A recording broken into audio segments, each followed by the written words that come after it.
Hi, it's been a little while since I've posted anything with remote control cars.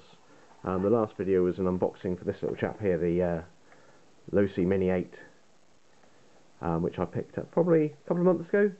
The reason there haven't been any updates is because, unfortunately, on its first run, or thereabouts, it had a problem with the servo. I thought I might have broken it sort of mechanically, but actually when I took it back to the shop it had an electrical failure, so the local model shop took it in hand, very good, and sorted it all out, but it did take Hobby Sport a long time to get through a replacement servo, and there were some problems, but everyone sorted it eventually, so that's great. So in the interim I did buy some new bits for it. I think if you're familiar with this model, you'll be aware that the front is left very exposed, as is often the way with this sort of style of buggy. Likewise the back, but not such a big problem, but front and back, I thought it'd be worthwhile getting a bit more protection. And also, if you flip it, the point of contact are these shock ends here, and they're very exposed as well. So what I did, I invested in some bits and bobs from T-Bone Racing. So I've got the front bumper to sort of protect the front section there. I've got a rear bumper, a little bit smaller, just to save any bashes on the back.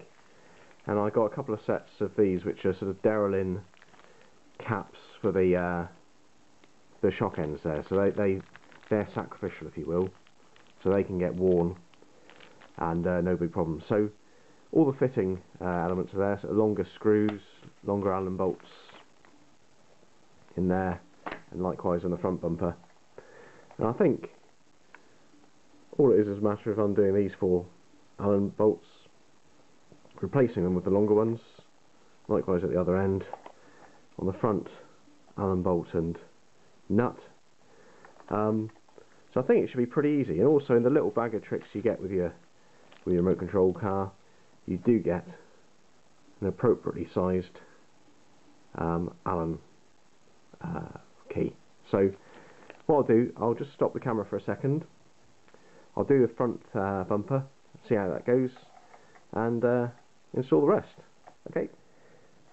Okay, so the front bumper is on. No problem at all, very easy to do.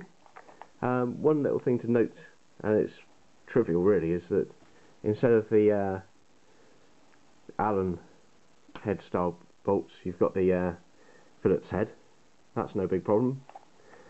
They've gone in fine, they look to be of good quality, and no real doubts about that being suitably strong and much more protection to the front steering setup there. What I did do is I popped on a bit of the Loctite 222, which is sort of a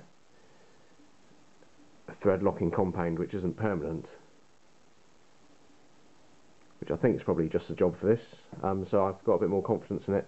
And just as a little tip, it's such a fuss using a big bottle like this, it's much easier just to put a blob in a bottle cap and just dip them in with a pair of pliers and then hold them in place with a threading compound on their threads.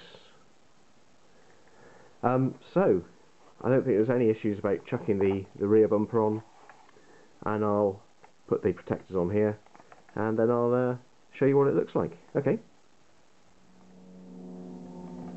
so the front bumper's fitted, the back bumper, and the shock tower guards there. All went on pretty easily.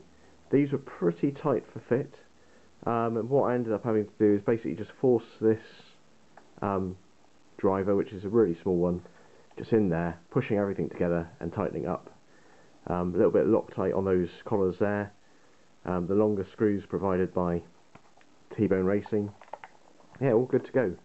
One thing which is nice with this is obviously these sit proud of the chassis plate, so should afford some sort of protection against scraping against all the bolt heads there. So that's all ready to go. All very easy to do. Nice quality bits, very easy company to deal with. Yeah, hopefully we'll do some running videos, and hopefully that servo holds out. Lovely. Cheers, bye bye.